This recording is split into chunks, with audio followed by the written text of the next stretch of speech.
Hey gamers, I am the Bad Luck Gamer, and I'm back with more Table Talk, and I just realized I'm wearing like the same color shirt. I actually don't think this is the same shirt. I think it's a different green shirt I have. Either way, so Game Talk today is about character power levels and kind of how to gauge, this is for players and for GMs, how to create and make characters of the appropriate power level for a campaign, and the type of power levels and campaigns that best work together. But first, I want to mention a silly note. It was actually, I was looking up, because I have two different YouTube accounts. I have one for watching videos and one for my YouTube account. And I looked up Bad Luck Gamer, and there's like 4 other channels named Bad Luck Gamer, or Bad Luck Space Gamer, or Bad Luck Gamers, or Bad Luck Gaming. I don't think any of their channels are nearly as old as mine, but it's just funny that there's a lot of channels out there called Bad Luck Gaming. It's really interesting, and I don't know. I got the original Bad Luck Gamer, so one word Bad Luck Gamer is pretty much mine. So noobs. Anyway, sorry, I just kind of wanted to mention that. So what I wanted to talk about today, especially, bring my mic a little closer, is power levels in games. So the power level of a character is generally how effective your character is in combat, more or less, or at least in dealing with situations. But combat is the biggest indicator of how strong a character is or how powerful a character is, because that can have the most profound change immediately on the environment. Characters could have a progressive change over the environment, but like as an immediate change of what's happening around them and changing the environment, power and combat power is kind of the way to go. Anyway, that's a long unnecessary description of what power means. I just like to talk. I like to hear the sound of my voice. Anyway, so what comes to power level is you gotta understand, as both the GM and as the player, is a power level needs to be set for every game, no matter what. Every game needs to have a power level set so that the players can be at the appropriate level for the fights and the game can be more interesting. Now, a lot of times players who are more into the story elements, I kind of can be guilty of this sometimes, make characters who are super utility based, but they kind of fall out when it comes to combat scenes just because they don't have the ability to do anything in the combat scene. And then their utility is kind of handy in some situations, but for the overall like feeling of the story, their characters kind of don't fit sometimes. So as a GM, you need to tell your players, like, this is a medium level, high level, low level combat campaign. So you need to have characters with this ratio of combat abilities or something or other. Because if a player just goes ahead and makes a character who's super utility based in a game that's going to have medium or higher level combat, there's going to be stretches of 30 minutes to a couple hours where they're just not going to be able to do anything. Depending on the system, combat can take forever. I've been developing some fast-paced combat systems, but still, it takes a while. Especially when you're teaching people the game, which I find is a very common thing with RPs nowadays, as it's more about teaching people stuff rather than actually playing.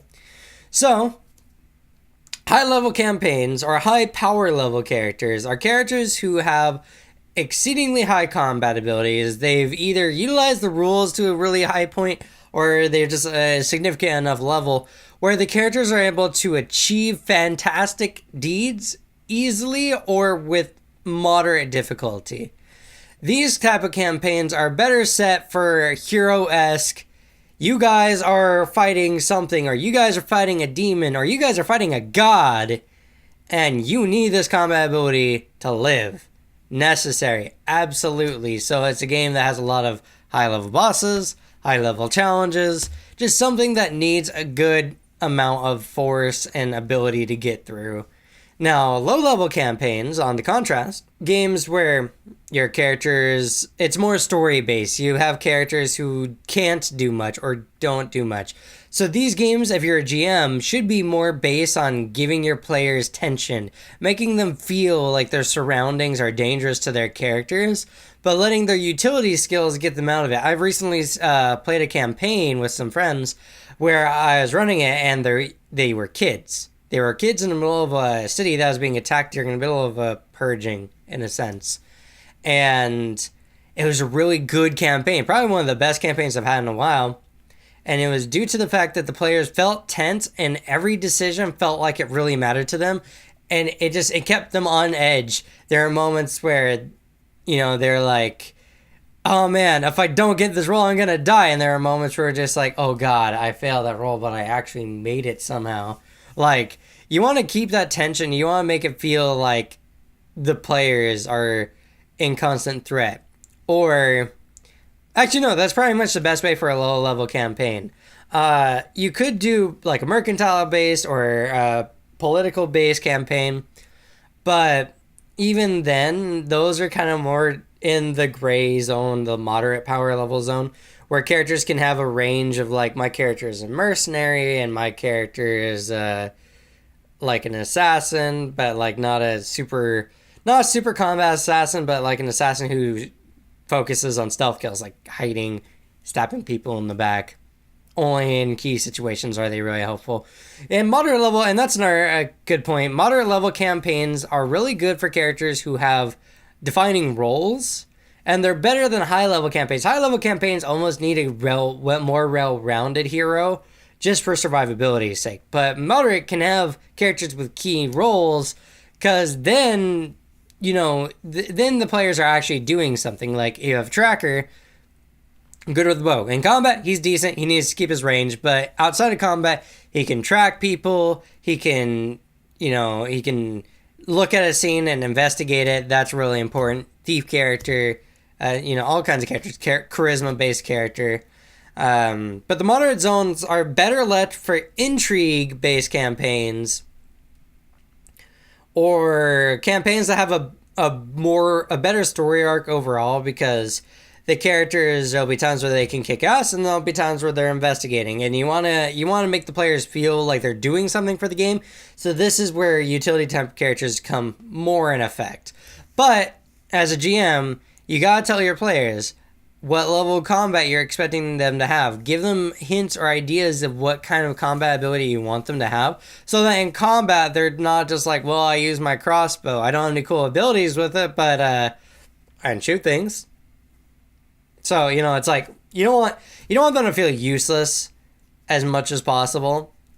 And you don't want, if you have people who make high level characters all the time and you're more of an intrigue based game, be like, okay, so I know you like making a warrior, but for this game, try to have like a skill or an ability or like a job that revolves outside of combat, just so they have something they can do for like 2/3 of the game. All right, gamers. So that's it for this table talk. I hope you guys liked it. It's my first attempt back since I've been gone for who knows how long. 4 months ago, I think, was the last time I posted a video, which is a long time. I really apologize for that. If you like this video, please give it a thumbs up, or if you hate it, give it a thumbs down. Those are the only two things I care about. I don't care if you subscribe. I don't care if you comment. Well, if you comment, I actually do care, because if you guys want to have a discussion about it, this is a great place, because I'll be more than happy to discuss with you guys. But I really care about likes and dislikes, because ARM is not functioning right. Likes and dislikes tell me what I should be producing. Right now, as far as my YouTube channel is concerned, for me, is not developing a user base, it's developing enjoyable content. So, if I know what content people want to watch, I will produce more of it. And if I know what content people don't want to watch, I will produce less of it. Logic. Okay, so anyway, gamers, ciao for now. Good luck in your campaigns, and I'll see you guys in the next episode. Bye.